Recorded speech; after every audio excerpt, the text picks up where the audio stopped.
গতকাল রাতে প্রথম আলো ভবনে ভাঙচুর অগ্নিসংযোগ করার পর ধ্বংসস্তূপে পরিণত হয়েছে কারণবাজার অবস্থিত প্রথম আলোর যে ভবন, সেই ভবনটি আপনারা এই মুহূর্তে দেখছেন।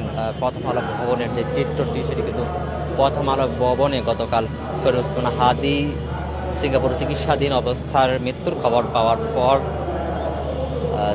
ছাত্র জনতা সহ তৌহিদি জনতারা ছিলেন, তারা শাহবাগে জড়ো হন। শাহবাগ থেকে ঠিক পিনাকি এবং দেশের বাহির থেকে পিনাকি এবং পিনাকির ফেসবুকে পোস্ট দেন। সেই পিনাকির ফেসবুকের সামাজিক যোগাযোগ মাধ্যম ফেসবুকে একটি পোস্ট দেওয়ার পর প্রথম আলো অর্থাৎ কারণ বাজার মুখী হন বিপ্লবী জনতারা।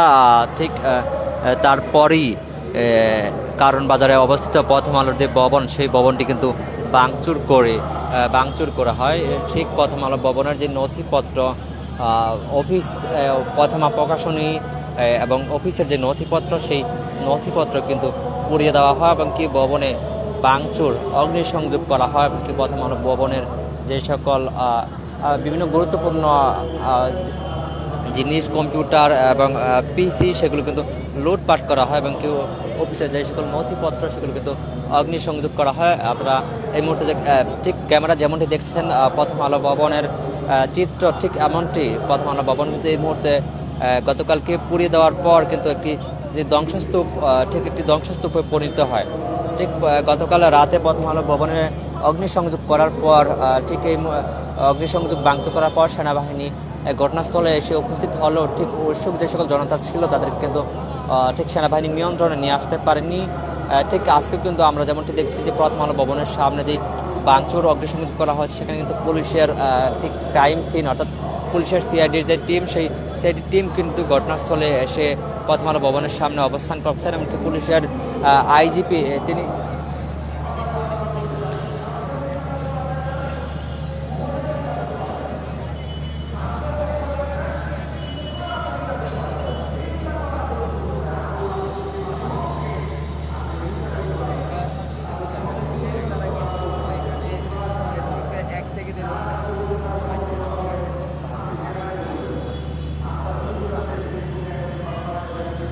বর্তমানে পুলিশের যে আইজিপি বাহারুল আলম, তিনি ঘটনাস্থল পরিদর্শনে আসেন এবং কি বেশ একটি সময় অর্থাৎ 20 থেকে 25 মিনিট সময় পূর্বে কিন্তু বাহারুল পুলিশের আইজিপি ঊর্ধ্বতন কর্মকর্তা বাহারুল তিনি ঘটনাস্থলে আসেন এবং ঘটনাস্থল পরিদর্শন করে যান।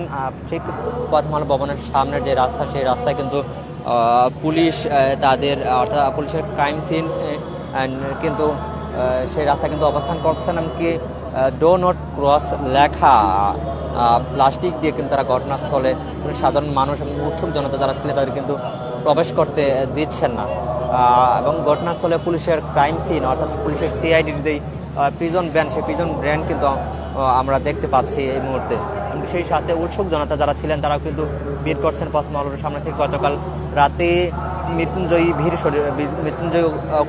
বীর শরীফ ওসমান হাদি জীবনের সাথে লড়ে শেষ নিঃশ্বাস ত্যাগ করেন সিঙ্গাপুরে চিকিৎসাধীন অবস্থায়। তিনি গত 12ই ডিসেম্বর চিকিৎসাধীন অবস্থায়, তিনি গত 12ই ডিসেম্বর নির্বাচনী গণসংযোগকালে তফসিল ঘোষণার একদিন পর রাজধানীর বিজয়নগরে গুলিবিদ্ধ হন। গুলিবিদ্ধ হওয়ার পর তাকে বাংলাদেশে 3 দিন চিকিৎসা করা হয় এবং 3 দিন চিকিৎসার পর 15 তারিখ তাকে উন্নত চিকিৎসার জন্য সিঙ্গাপুরে নেওয়া হয় এবং সেখানে গতকাল তার অপারেশন হওয়ার কথা ছিল।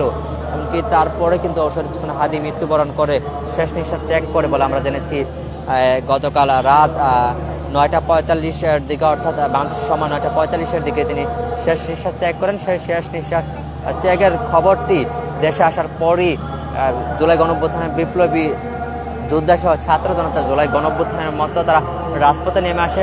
ঠিক ঢাকা সহ সারা দেশেই বিক্ষোভ হয় এবং কি সেখান থেকে শাহবাগে জড়ো হওয়া ছাত্র জনতা তারা কারণ বাজার অভিমুখে আসে এবং কারণ বাজারে এসে তারা প্রথমে প্রথম আলোর ভবনে অগ্নিসংযোগ করে এবং তারপর ডেইলি স্টার এবং ধানমন্ডি 32 এবং ধানমন্ডিতে অবস্থিত সাংস্কৃতিক চর্চা কেন্দ্র ছায়ানটে তারা ভাঙচুর করে।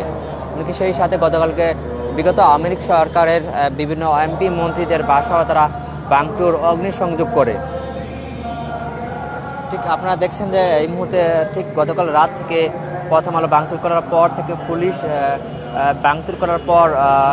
ভাঙচুরের সময় সেনাবাহিনী ঘটনাস্থলে উপস্থিত হলেও তৌহিদ যে জনতা সহ উৎসুক জনতা যারা ছিলেন, যারা প্রথম আলো ভাঙচুর করতে এসেছিলেন এবং লুট করেছে, তাদের কিন্তু নিয়ন্ত্রণে নিতে ব্যর্থ হয় আইনশৃঙ্খলা বাহিনীর সদস্যরা। এমনকি তারা একটু শান্ত হলে তারপর থেকে আইনশৃঙ্খলা বাহিনীর সদস্য তারা কিন্তু এই স্থানে অর্থাৎ প্রথম আলো ভবনের সামনে তাদের নিয়ন্ত্রণে রয়েছে এবং প্রথম আলো ভবনে এখন আর কাউকে প্রবেশ করতে পারছে না। এবং কি ডো নট ক্রস লেখা দিয়ে সিআইডি লোগো সম্বলিত একটি প্লাস্টিক দিয়ে প্রথম আলো ভবনের সামনে অবস্থান করছেন আইনশৃঙ্খলা বাহিনীর সদস্য। এবং আজকে বেশ কিছু সময় পূর্বেই পুলিশের আইজিপি বাহারুল তিনি কিন্তু ঘটনাস্থল পরিদর্শন করতে এসেছিলেন, তবে তিনি গণমাধ্যমের সাথে কথা বলেননি সর্বশেষ ঠিক প্রথম আলো ভবনে হামলা কারা করেছে এই বিষয় নিয়ে।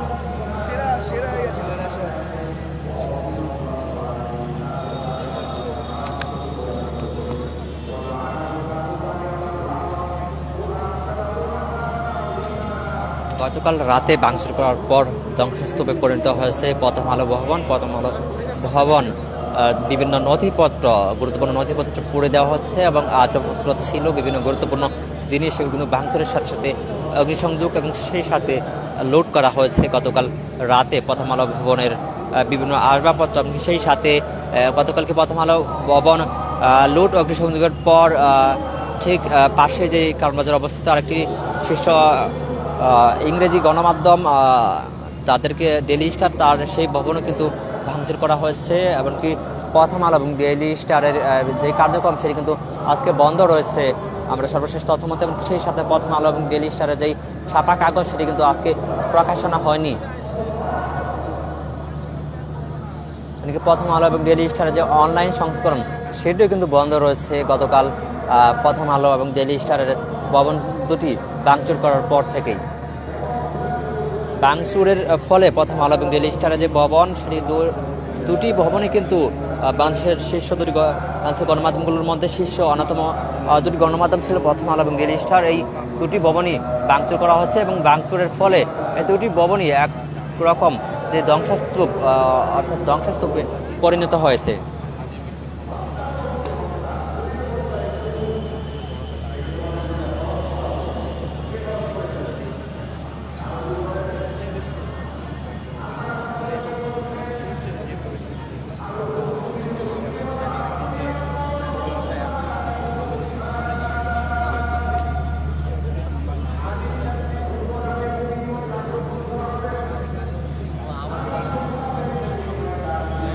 প্রথম আলো ভাঙচুর করা হয় গতকাল রাতে শরীফ ওসমান হাদির মৃত্যুর খবরের পর, এবং প্রথম আলোর নথিপত্র ভবন সেটি কিন্তু জ্বালিয়ে দেওয়া হয়। এবং সেই সাথে প্রথম আলোয় থাকা যে বিভিন্ন গুরুত্বপূর্ণ দামি জিনিস, কম্পিউটার, ল্যাপটপ, সেগুলো পিসি, সেগুলো কিন্তু লুট করে নিয়ে যায় যারা ভাঙচুর করতে এসেছিলেন তারা।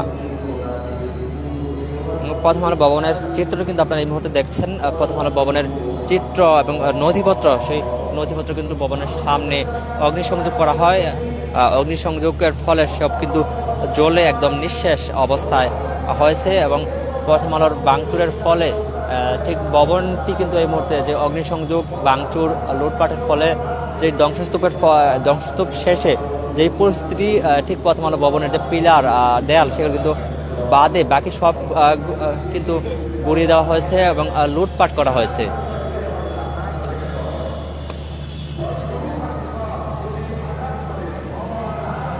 গত 12 ডিসেম্বর জুমা নামাজ পরবর্তী শরীফ ওসমান হাদি গুলিবিদ্ধ হয় এবং 3 দিন পর 15 ডিসেম্বর তাকে সিঙ্গাপুরে চিকিৎসা জন্য নেওয়া হয়। চিকিৎসাধীন অবস্থায় গতকাল রাতে তিনি মৃত্যুবরণ করেন, শেষ নিঃশ্বাস ত্যাগ করেন। অত জুলাই গণঅভ্যুত্থানে সম্মুখ সারির অকুতভাবে ভিড় শরীফ ওসমান হাদি। শরীফ ওসমান হাদির মৃত্যুর খবরের পর দেশের সাধারণত রাজপথে নেমে আসে এবং তাদের একটি অংশ ঠিক কারণ বাজারের দিকে রওনা করে এবং কারণ বাজারের দিকে রওনা করে প্রথম আলো এবং তারপরে ডেইলি স্টার ভবন ভাঙচুর করে। ভাঙচুরের ফলে প্রথম আলো এবং ডেইলি স্টার ভবন ধ্বংসস্তূপে পরিণত হয়েছে। এবং ঠিক ছাত্র জনতা যারা ছিলেন এবং যাদের একটি অংশ প্রথম আলো ভবনে ভাঙচুর করেন, যারা উৎসুক জনতা ছিলেন, সেই উৎসুক জনতাকে ফিরাতে সেনাবাহিনী ঘটনাস্থলে আসলেও কিন্তু তারা নিয়ন্ত্রণ নিতে পারেনি তাদের ঠিক তুপের ফলে, এবং তাদের যে ব্যাপক সংখ্যক সদস্য ছিলেন তাদের ফলে কিন্তু তারা নিয়ন্ত্রণে নিতে পারেনি। তারা কিন্তু প্রথম আলো এবং ডেইলি স্টার গণমাধ্যমের যে ভবন, সেই ভবন পুড়িয়ে দেয়। এবং কি আজকে প্রথম আলো এবং ডেইলি স্টারের যে অনলাইন সংস্করণ সহ ছাপা কাগজ, সেটি কিন্তু বন্ধ রয়েছে সকল কার্যক্রম। এবং প্রথম আলো এবং ডেইলি স্টার গণমাধ্যমের ভবন দুটি ধ্বংসস্তূপে পরিণত হয়েছে। এবং ঠিক গতকাল রাতে যারা বিক্ষোভকারী যারা ভাঙচুর করেন তারা কিছুটা নীরব হলে পুলিশ এবং আইন শৃঙ্খলা বাহিনীর সদস্য তারা কিন্তু এই ভবনটি অর্থাৎ এই ভবনটির সামনে অবস্থান করছেন এই মুহূর্তে। এবং যে পুলিশের সিআইডির ক্রাইম সিন, তারা কিন্তু ক্রাইম সিনের ব্যানার অর্থাৎ ক্রাইম সিনের প্লাস্টিক লাগানো সিআইডির প্লাস্টিক লাগানো ব্যানার দিয়ে প্রথম আলো ভবনের সামনে ঘেরাও করে রেখেছিলাম। পুলিশের সিআইডির ক্রাইম সিনের একটি ব্যান আমরা দেখতে পাচ্ছি। এবং সেই সাথে পুলিশের শীর্ষ কর্মকর্তা আইজিপি বাহারুল হক তিনি ঘটনাস্থল পরিদর্শন করতে এসেছিলেন, তবে তিনি গণমাধ্যমের সাথে কথা বলেননি, এমনটি আমরা জেনেছি। আমার কাছে এই ছিল সর্বশেষ গতকাল শরীফ খান হাদির মৃত্যুর খবরের পর প্রথম আলো ভবন অগ্নিসংযোগ করা হয় এবং ভাঙচুর করা হয়। এমনকি এই মুহূর্তে প্রথম আলো ভবন একটি ধ্বংসস্তূপে পরিণত হয়েছে। আমরা আবারও যুক্ত হব যেদিন সরাসরি লাইভে। এই ছিল আমার কাছে সর্বশেষ তথ্য কারণ বাজার থেকে।